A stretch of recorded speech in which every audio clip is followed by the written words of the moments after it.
Hey everyone, welcome back. This is my review of Naruto manga chapter 644. Alright, so this chapter, oh boy. This chapter is so very fucking simple. It's so very fucking simple. It's basically fist bump. Alright. Naruto and Minato fist bump. Then Biju bombs firing. Instant Minato, or maybe it was totally wrong, I don't remember for sure. Instant teleportation technique. Flying Thunder God, that's it. They were going down, and that's pretty much the meat of the chapter. Alright, and a shit ton of dialogue. Alright, it took me a while to get through this chapter because of how much fucking dialogue there is in it. So yeah, lots of exposition in this chapter that's kind of, not really I guess at this point I kind of consider it to be a flaw, because until we have another major flashback, I really don't see the need of there being any major exposition. Also, there was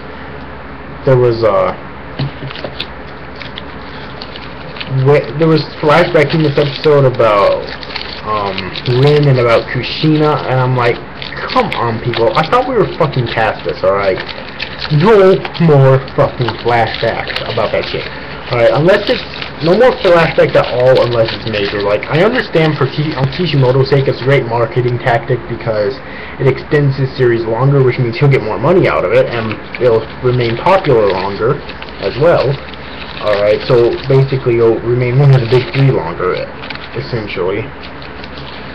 But it pisses me off sometimes because we get these flashbacks of things we already know and that has been reiterated over and over and over and over and over and over and over and over and over and over and over and over and fucking over again. It's getting irritating. Stop it. What I want to see is the fucking Stage of Six Paths flashback. The most epic flashback in the entire fucking series, you know. Basically chronicling him from his birth all the way when he became a sage, when he started trying to guide the shinobi world to peace because of all the war that was going on at the time. You know, when he fought the Ten Tails, you know, the god or the progenitor of everything that exists in the Naruto universe, when he defeated it and sealed it inside of himself. Essentially becoming the god of the shinobi world. When he created the ninjutsu art, which I guess would come before that, you know, but still, essentially creating the arts of ninjutsu, you know, the yin and yang chakra, so all five of the chakra nature types, you know, fire, wind, earth, water, and lightning.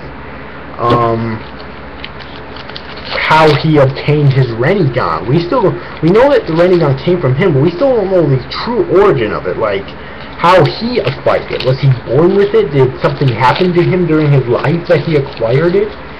You know, was he met by some fucking magic ass fairy when he was a kid who fucked him and gave him the Rinnegan? Where the fuck did the Rinnegan come from? I know I'm being silly now, but seriously, where the fuck did the Rinnegan come from? Seriously. Alright, and throughout his life being that omnipotent, or whatever you want to call it, god of the shinobi world, and then being on his deathbed, taking the Ten Tails out of himself, creating the moon with half of it, basically sealing half of it inside of the planetary devastation, thus creating the moon, and using the other half to split it into the nine-tailed beasts, and somehow getting them to obey him and love him on his deathbed, and then stealing one inside the cosmos, and finally leading all the way up to his imminent death. I want to see all of that in there. Basically, probably be the longest flashback in the entire fucking series if it's done right. Alright. So yeah, I'm waiting for that flashback. Enough with this other shit. Enough with this other shit. Seriously. Just no. No, no, no, no, no, no, no, no, no.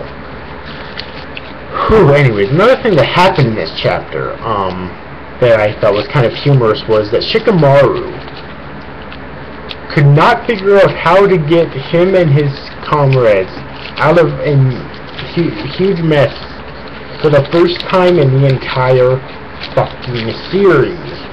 I thought that was fucking hilarious. What I didn't like though was that Naruto was coming up with the plans now, because I do not like Naruto as a character. I have never liked Naruto as a character. Period. And I never fucking will. There's only two things in Naruto that I care about now, Madara and the fight scenes.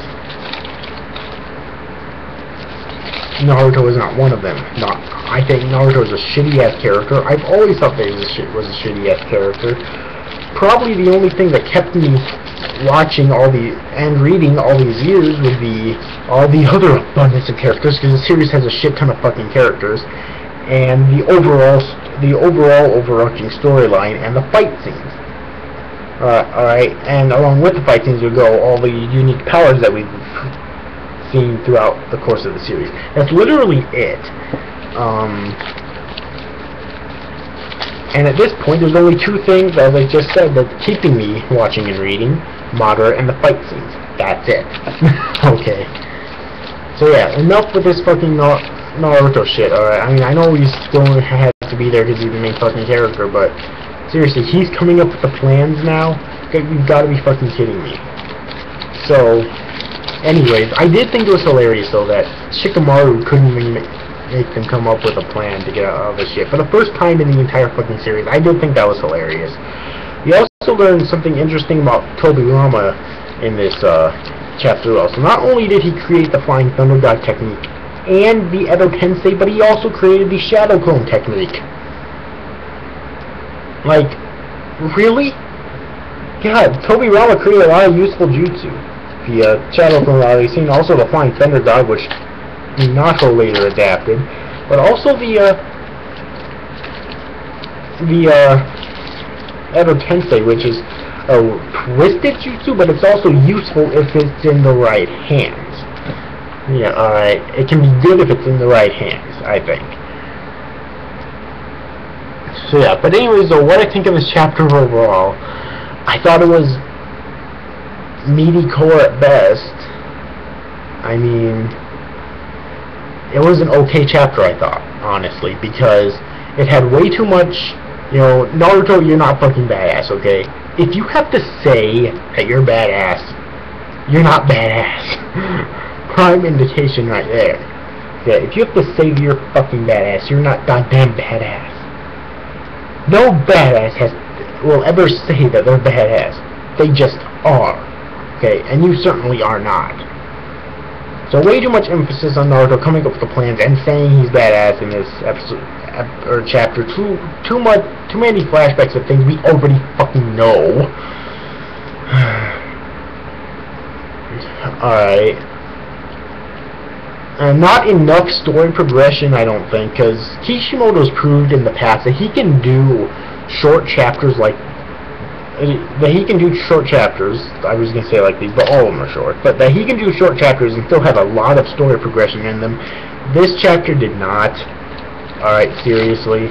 Also I have to mention another thing. It's not really a complaint of this chapter, because he hasn't been in here for a while yet, but where the fuck is Hiruzen? Like, seriously? I was hoping that I'd see Enma, but now I've pretty much convinced myself that we're not going to see Enma at all for the rest of the series. I mean, I could be completely fucking wrong here, but that's basically what I've convinced myself of. Alright. So yeah, so what other complaints do I have for this chapter in particular? Really, I suppose nothing else. I'm still waiting, I think, along with everyone else, I'm still waiting to see what Maduro's big trump card is going to be. I mean, he's been teasing it this entire he's been teasing it for so damn long here. Ever since Obito originally fused with the Ten Tails, which has been a while now. I'm still waiting to see that. Still waiting to see if we ever will see Hiruzen again, and perhaps then thus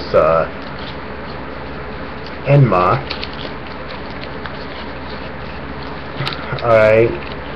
Still waiting for a lot of shit. So, yeah, I guess that's pretty much all I have to say for this review. Overall, it was just a meaty core chapter at best. So yeah, anyways, overall, hope you enjoyed this review, guys. See you after, guys. Thanks for watching. Bye-bye.